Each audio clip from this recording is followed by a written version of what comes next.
कपड़े धोने वाली बहू। शादी के पहले से ही विभा को कपड़े धोने का बड़ा शौक था।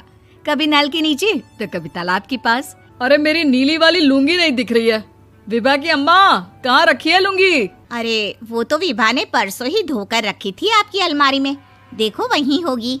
वो ना मैंने आज धो दी, मुझे लगा कि गंदी हो गई होगी। अरे कैसे गंदी हो गई थी? उसे तो मैंने पहना भी नहीं। हे भगवान, इस लड़की के कपड़े धोने की आदत से परेशान हो गया हूँ मैं। जितना तो घर में राशन नहीं आता, उससे कहीं ज्यादा डिटर्जेंट पाउडर का खर्चा है। इसकी शादी करवा दो, शादी जाए अपने घर में ही करे काम, फिर चाहे घर के कपड़े धोने हो या पूरे गांव के। हाँ ठीक बोल रही हो, देखता हूँ मैं कोई लड़का। वो दिन भी आ जाता है जब विभा को देखने लड़के वाले आ जाते हैं। लड़की मुझे अच्छी लगी। होने वाली सास कहती है, बेटी अगर कुछ पूछना है तो पूछ लो। वैसे तो हमारी लड़की बहुत ही शर्मीली है, जो बोल दो वो मान लेती है, इसे क्या पूछना होगा। अरे कैसी बात कर रही हो माँ, मुझे इन लोगों के घर रहना है, सवाल तो कई है। हाँ हाँ बेटा, पूछ लो ना, क्या पूछना है। आप लोगों के घर कपड़े कौन धोता है? सास का मुंह बन जाता है। देखो, अगर तुम ये कहना चाहती हो कि तुम्हें कपड़े धोने नहीं आते तो सुन लो, कपड़े मैं ही धोती हूँ, लेकिन तुम्हारे आ जाने के बाद मैं रुमाल तक नहीं धोऊंगी। अरे चुप रहना भाग्यवान, बहू बेचारी घर आई नहीं, उसे डराना शुरू कर दिया। वो क्या है ना बिटिया, अभी तक तो ये कल्लू की माँ ही धोती थी, लेकिन अब तुम्हारे पापा तो दहेज में वॉशिंग मशीन देंगे ही। तभी विभा की माँ बोल पड़ती है, सवाल भी पूछा तो क्या। वैसे भाई साहब, मशीन की तो फिर भी कपड़े धोने की कैपेसिटी होती है। मतलब जो बिटिया दे रहे हैं ना विभा, इसे कपड़े धोने का बहुत शौक है। ये आप लोगों के क्या, आस पड़ोस गांव मोहल्ले सबके कपड़े धो दे और उफ तक ना करे। बाहर देखा नहीं आपने कितने कपड़े सूख रहे हैं? सब हमारी बिटिया ने ही तो धोए हैं। बस भी करो ना माँ, शर्म आ रही इतनी तारीफ सुनकर। और तो और एक दाग निकाल कर दिखाओ तो मान जाऊं। हाँ अच्छा, माफ करना बेटा, मैंने गलत समझा। हमें तो रिश्ता बहुत पसंद है। और ऐसे जुड़ जाता है रिश्ता कपड़े धोने का शौक रखने वाली विभा का। उसकी शादी हो जाती है कोयला फैक्ट्री में काम करने वाले कल्लू के साथ। शादी के बाद अचानक विभा चिल्लाती हुई सास के पास आती है। सासू माँ, अरे सासू माँ कहाँ है आप? ये तो धोखा है, धोखा दिया आप लोगों ने मुझे। इसे ससुर के चक्कर के बारे में पता चल गया। अरे तो उसमें तुझे क्यों धोखा मिला है? अरे नल में पानी नहीं आता, कपड़े कैसे कब धुलेंगे? अच्छा, तू पानी नहीं आ रहा उसकी बात कर रही है। तो आपने क्या सोचा? कुछ नहीं। अच्छा, तेरी माँ ने कहा था कि कपड़े धोने का शौक है तुझे, याद आया मुझे। शौक बोलकर कपड़े धोने वाले मेरे जुनून को कम ना आके सासू माँ, कपड़ा धोना मेरा गुरूर है।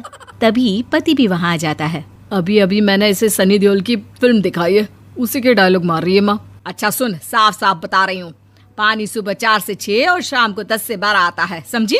विभा टाइमिंग सुनकर हैरान हो जाती है। ये क्या भूतों का मोहल्ला है?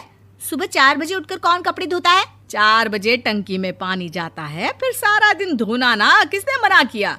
अरे कैसी बात कर रही हैं? 200 लीटर की टंकी में कितने कपड़े धो लूंगी मैं? सुबह ही उठ जाऊंगी मैं। अब क्या था, विभा सुबह 4 से लेकर रात के 12 बजे तक कपड़े ही धोती रहती। एक रोज सास पड़ोस से निकलकर कहीं जा रही होती है कि साथ वाली कहती है, हाँ कल्लू की माँ, जरा ये बताओ कि 2 साड़ी है, 2 ब्लाउज और एक पेटीकोट और एक नाड़े वाला लंबा कच्छा। हाँ तो? अरे तो क्या, कितना लोगी धुलाई ये बताओ। धोबन दिख रहे हैं हम क्या? हमारे पति सरकारी नौकरी से अभी रिटायर हुए हैं और बेटा सुपरवाइजर है कोयला फैक्ट्री में। धोबन समझ रखा है हमें। हाय रे कल्लू की अम्मा, माफ कर दो, वो तो मोहल्ले में यही सब बता रहे थे कि तुमने बहू को कपड़ा धुलवाने के काम में लगा दिया है। सास को पड़ोसन की बात सुनकर गुस्सा आ जाता है। वो घर पहुंचती है जहां घर के बाहर ही इतने सारे कपड़े सूख रहे होते हैं जितने कि किसी धोबन के घर पर। अरे ओ कल्लू की दुल्हन, बाहर निकल।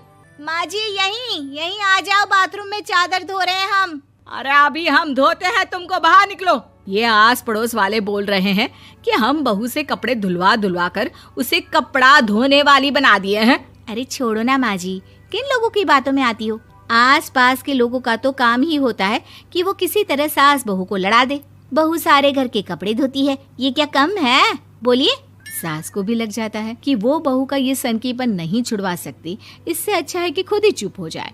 एक रोज सास और बहू मंदिर जाते हैं, जहाँ सास की साड़ी वहाँ खड़ी भीख मांगने वाली से मिलती है। माँ जी क्या बात है, आपकी साड़ी उस भिखारन से कितनी मिल रही है ना? हाँ हाँ देखो तो, दोनों की साड़ी मिल रही है। क्या बात है कल्लू की अम्मा, तुम खुद को तो अफसर की बीवी बताती हो और ऐसी सिंपल सी प्लेन साड़ी पहनकर घूमती हो। सिंपल और प्लेन नहीं है ये साड़ी। तो क्या सोने के धागे से फूल बने हैं? कुछ भी सासू माँ, कुछ भी। हाँ बने थे इस साड़ी में सोने के धागे से फूल। मेरे पति लेकर आए थे मद्रास से स्पेशली मेरे लिए 10,000 की। ताहे भाई साहब इस भिखारन के लिए भी सेम टू सेम साड़ी लेकर आए होंगे 10,000 की। सास उस वक्त तो कुछ नहीं कहती, लेकिन बहू के साथ घर आती है और अलमारी से एल्बम निकाल कर लाती है। ये साड़ी देख रही है, ये वही साड़ी है जिसे मैंने अभी पहना था।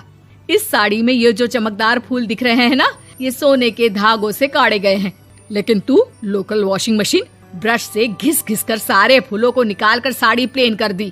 मुझे माफ कर दीजिए सासू माँ। और तो और, जब मैंने तुझे तेरी गलती के लिए कुछ नहीं कहा, लेकिन तूने तो सबके सामने मेरा मजाक ही बना दिया। क्यों? बहू को समझ में आ जाता है कि अब से उसका कपड़े धोना बंद।